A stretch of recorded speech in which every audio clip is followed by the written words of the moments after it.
Hello, my name is Kathiepfaffle. I am a broker in the Sioux City, Iowa area with House of Home.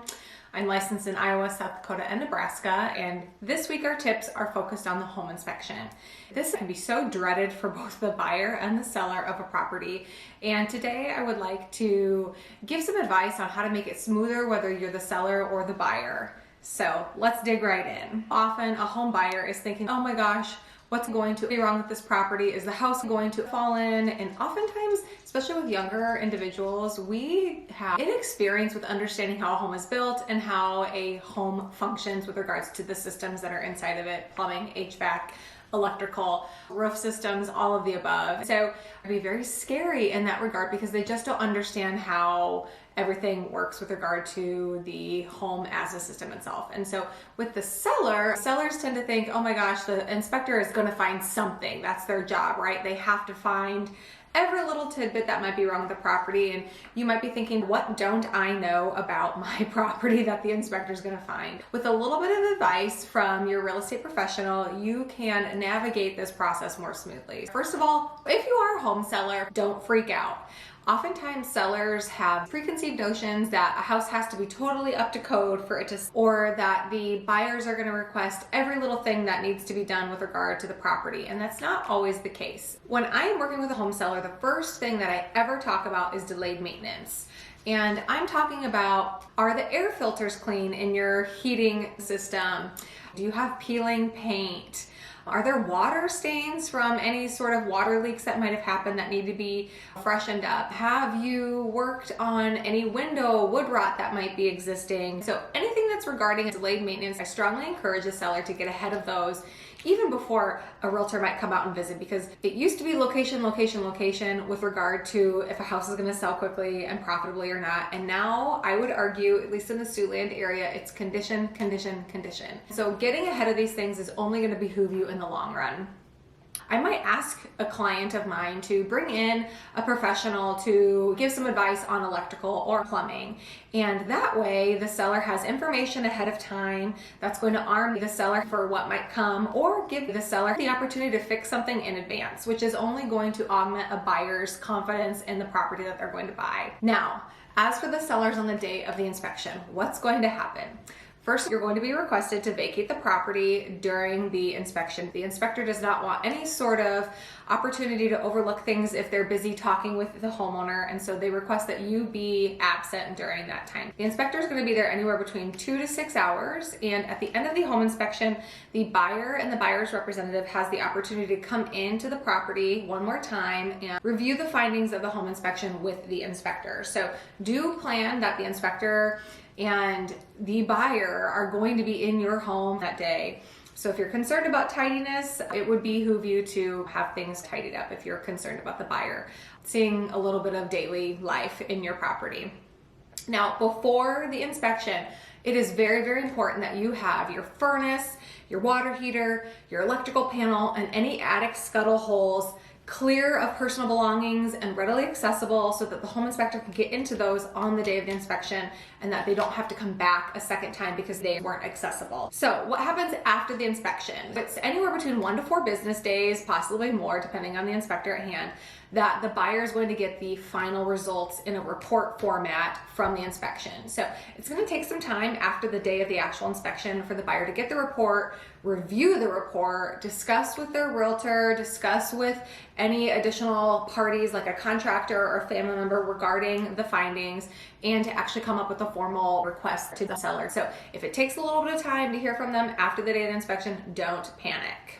In the next section, we're going to talk about what your options are as a seller with regards to how you can or can't negotiate regarding the repair items that a buyer might ask you. Okay, so if you're the home buyer and you are a first-time home buyer, or if you haven't bought very many properties in the past, this is going to be such a nerve-wracking experience for you. So I always preface with the fact that anything can be fixed with money.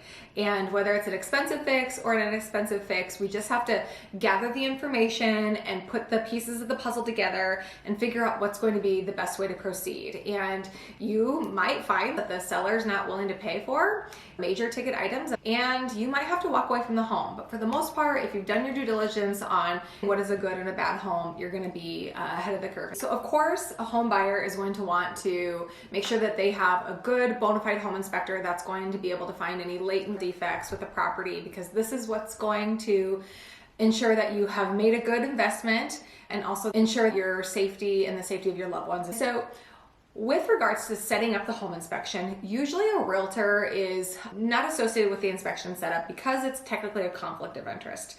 However, there are certain realtors who feel it's in their best interest and their client's best interest to coordinate this for a home buyer. And this is a discussion the realtor and the buyer need to have one-on-one, because sometimes if you're thrown to the wind with a home inspector, you might be paying for somebody that doesn't have really good experience, they don't have expertise, and they might have serious oversight. So that's a discussion to have one-on-one with your agent to make sure that you are indeed hiring a reputable home inspector. Now, I already mentioned earlier in this video that as a home buyer, you are allowed to visit the home the day of the inspection, recap with your realtor, recap with the inspector, and the inspector is going to point out the highlights of what they've found, and then they're going to provide you a detailed PDF that has lots of photos, lots of description regarding what is existing at the property. And so you're gonna get this, and it's gonna seem very scary, but honestly, I like to refer to the home inspection report as almost a manual to your home. So there's gonna be extra added information about whether you have a heat pump or a gas or electric furnace, anything that might be something that's going to be a repair item that you need to do maybe 2 to 5 years down the road. And then of course, there's gonna be those items that probably need to be taken care of right away. So just know that you are indeed going to get that information. Then the next part of the process is to determine what you're gonna ask the seller to fix. So this is going to be dependent upon whether there's a lot of competition for the property that you've secured. If the seller has a backup offer, they've got a buyer in their pocket waiting for you to decide that you don't want to purchase the home, you're not going to be in a really good position to negotiate a whole lot. And if it's a strong seller's market like what we saw during COVID, you're also not going to be able to negotiate a lot, and you might have even had to waive the inspection or waive the right to ask for items with an inspection. So that being said, if you do have repair items that you want the seller to fix ahead of time, before you take possession of the property, what are your options? I always create a list of the items that are regarding safety and structural integrity of the home. Now, I always try to prioritize more expensive items because some of the less worrisome items might be less expensive, and the home buyer can fix these later when they take possession of the property. Now, if you present a list of items to the seller, they have the option to say yes to all of them, say no to all of them. They can cherry pick which ones they will or won't do, and they could do some sort of price reduction instead of fixing items, which would mean you would get compensated to fix them later after you've purchased the home. The sellers can also do what's called a credit towards a buyer's loan expenses. So that would be in lieu of repairs, the buyer would get some sort of financial compensation in that regard.